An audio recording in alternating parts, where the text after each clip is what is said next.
Somo letu ni kuyafanya mapenzi ya Mungu. Haleluya. Warumi 13 twende mstari wa 11 na 12. Naam, tukiujua wakati kwamba saa ya kuamka katika usingizi imekwisha kuwadia, kwa maana sasa wokovu wetu ukaribu nasi kuliko tulipoanza kuamini. 12 anasema usiku umeendelea sana, mchana umekaribia. Basi na tuyavue matendo ya giza na kuzivaa silaha za nuru. Kwa nini Mungu amelitoa hili neno la kinabii kwamba ni mwaka wa kufanya mapenzi ya Mungu? Ni kwa sababu ni wakati ambapo Mungu anaachilia zile ahadi zake alizozikusudia kwako. Ndio maana anasema tukiujua wakati. Kwa hiyo huu ni mwaka wa fursa. Ni mwaka wa kuachilia zile zawadi au zile ahadi kwa wale ambao watakuwa wamekubali kufanya mapenzi ya Mungu. Tunaposema kufanya mapenzi ya Mungu maana yake ni nini basi? Kufanya mapenzi ya Mungu ni kufanya yale Mungu aliyokuandalia kabla ya kuzaliwa kwako. Wewe hauko hapa kwa bahati tu umezaliwa kwenye ukoo wa kina Mgonja. Wewe upo hapa kimpangilio. Yeye aliyekuleta hapa amekuleta akiwa ana utaratibu kamili, mpango kamili na wewe. Ana kusudi kamili na wewe. Kwa hiyo tangu unazaliwa wewe una cha kufanya na Mungu ndiye aliyekiandaa. Lakini kufanya mapenzi ya Mungu kwa kawaida hakupendezi. Maana si kama tunavyotaka sisi, bali kama anavyotaka yeye. Kwa hiyo mara nyingi hapo ndio panakuwa na mgongano hapo. Sio kwamba kufanya mapenzi ya Mungu ni kitu kinacholeta raha kivile, lakini mwisho wake ni mzuri kuliko mwanzo wake. Haleluya. Heri mwisho wa jambo kuliko mwanzo wake. Sasa ndio maana akasema ukikubali na kutii utakula. Ina maana kuna kukataa pia, na wapo wengi waliokataa. Sasa utajuaje kwamba mtu kakubali? Utaona maisha yake yanabadilika siku kwa siku, yanakuwa bora. Amen. Alivyokuwa mwaka juzi sivyo alivyokuwa mwaka jana, mwaka huu. Yaani unaona huyu mtu huyu kuna kitu cha ubora kinachoendelea kwenye maisha yake. Kwa nini? Si amesema ukikubali na kutii utakula mema. Kwa hiyo kama mtu tunaona mema yanaendelea kuongezeka kwenye maisha yako, tunajua huyu mtu amekubali. Ni kufanya mapenzi ya Mungu sio kitu kinapendeza, wengine wanakataa. Sasa akikataa hasemi nimekataa. Ila tu kuna dalili utaziona, utajua huyu kakataa huyu. Anasema utaona tu hasogei. Yaani anajiburuta tu lakini hasogei, mambo hayaendi. Unaona hakuna kinachotokea, kinachoshawishi. Yaani hakuna mabadiliko. Amebaki tu asa Yesu nampenda sana. Bwana Yesu yani mnyang'ani vyote mniachie Yesu. Sasa ukiwa na Yesu umekosa nini? Sasa mapenzi ya Mungu sio tu katika kusikia. Mapenzi ya Mungu ni katika kufanya kile ulichosikia. Mambo ya kuzingatia kwa habari ya kuitwa kwako ili kuyafanya mapenzi ya Mungu. Tunaambiwa tuangalie sana jinsi tunavyoenenda. Angalieni sana jinsi mnavyoenenda. Mwenendo unahusika na kwenda, lakini unahusika pia na tabia. Kwa hiyo ni mwaka wa kukagua sana mwenendo. Maana unaenda kufanya kazi na yule aliyekuandaa tangu misingi, tangu hujazaliwa. Kila aliyeitwa na Mungu alipewa cha kufanya. Alipomuita Ibrahimu akamwambia toka katika nchi yako. Toka katika jamaa zako. Hakumwambia atoke tu, alimwambia anaenda kumfanya kuwa baba wa mataifa mengi. Amen. Kwa hiyo alikuwa ana kazi ya kwenda kuanzisha taifa jipya. Alikuwa na kibarua cha kwenda kuweka maandalizi ya taifa jipya kuzaliwa. Mungu alipomuita Musa alimwambia kazi yako wewe ni kuwarudisha hawa kutoka Misri, kuwarudisha kwenye nchi niliyowaahidia baba zao kwamba nitawapa. Kwa hiyo Musa alijua anachoenda kufanya. Akabishana hapo, lakini hoja zake zote zikadunda. Alijaribu kukataa, kila aliyeitwa hakusema hiyo mimi, hiyo kwangu mswaki. Kila aliyeitwa alisema mimi kweli ndio mimi. Yusufu naye alipewa maono ya miaka 400 ijayo. Alipewa maono ya taifa kwenda utumwani miaka 400. Kwa hiyo Yusufu alikuwa mbeba maono ya taifa ambalo limeanzishwa na Ibrahimu kwamba litaenda utumwani miaka 400. Ndio wito walioitiwa Yusufu. Kuna nabii Samueli, kuna na wengi. Samueli yeye alipewa kazi ya kuandaa manabii. Ndiye mtu wa kwanza aliyeanzisha chuo cha manabii. Sasa kukataa sio jambo la ajabu. Hata Yesu alikataa. Akasema, Baba, hiki kikombe ikiwezekana kinipitie. Tangu dakika aliposema hivyo, mambo yote yakanyamaza. Yaani akajikuta hamna kinachoenda, yaani kila kitu kimeondoka.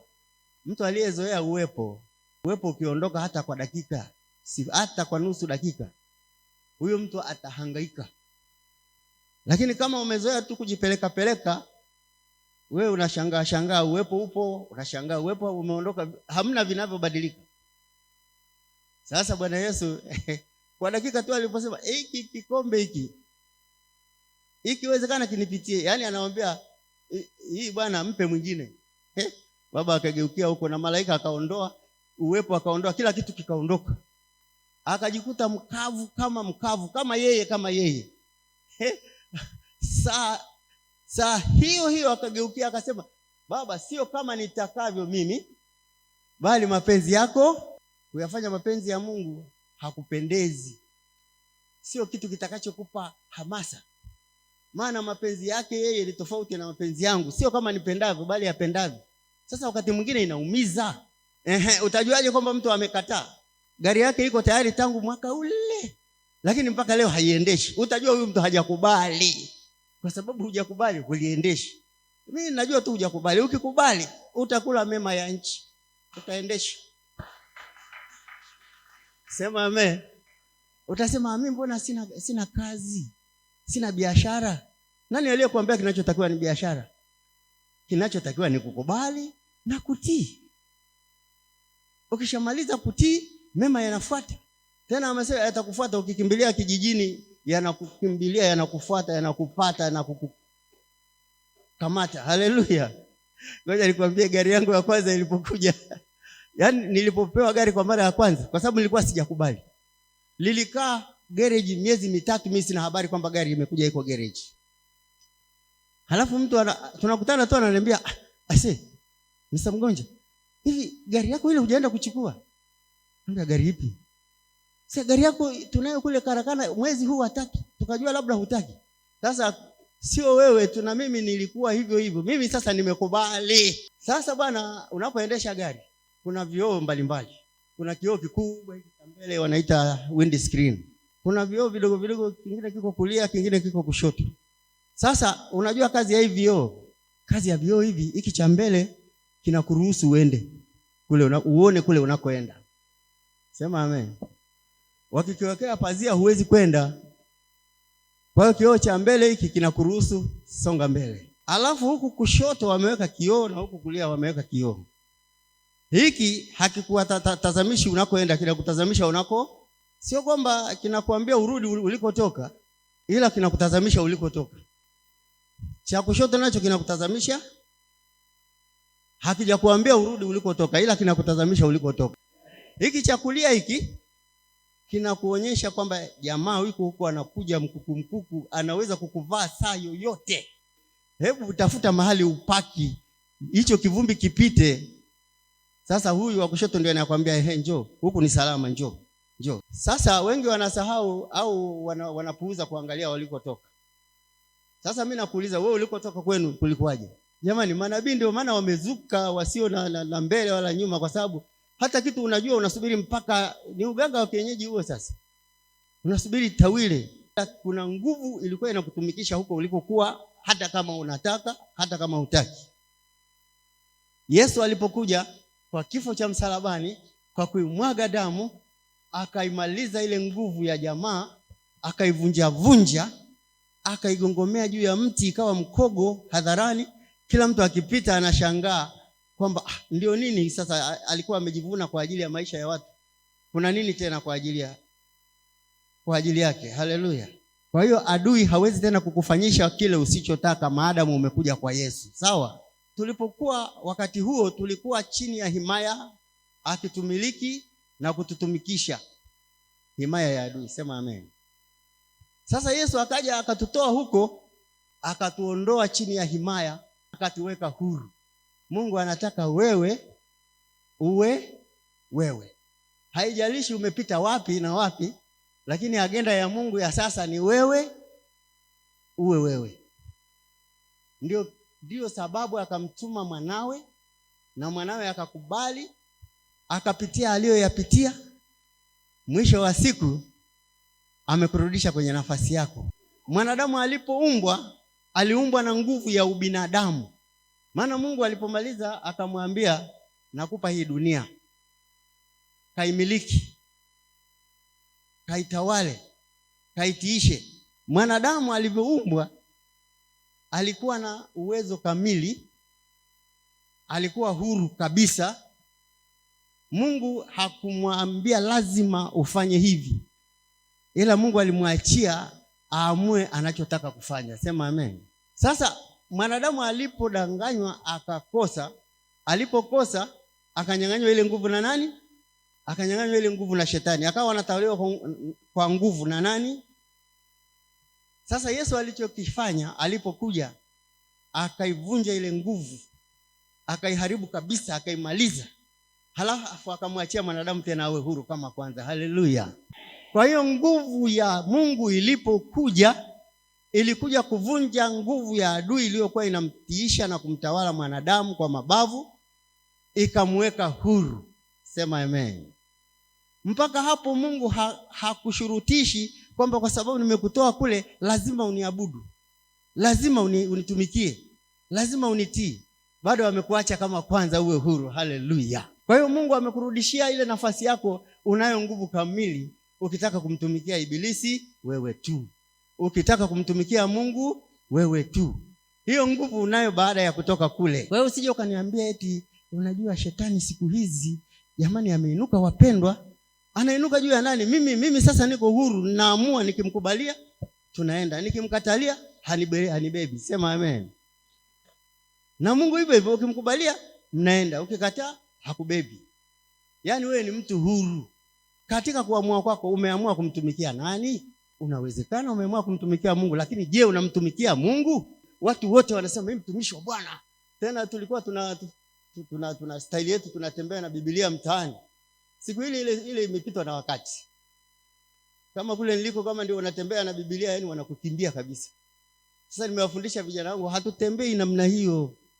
Ukitembea namna hiyo, wewe ni wa zamani, huwezi kupata mawindo saizi. Unachukua gombo unaliweka hapa na hapa.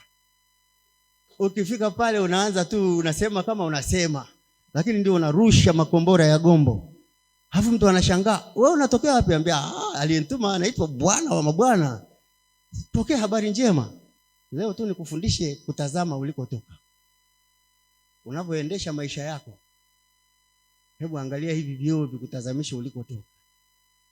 Maana hii dunia hii ina mkuu wake, na kule ulikotoka bado wako chini ya huyo mkuu, na bado yeye hajakubali kwamba wewe umetoka kwake.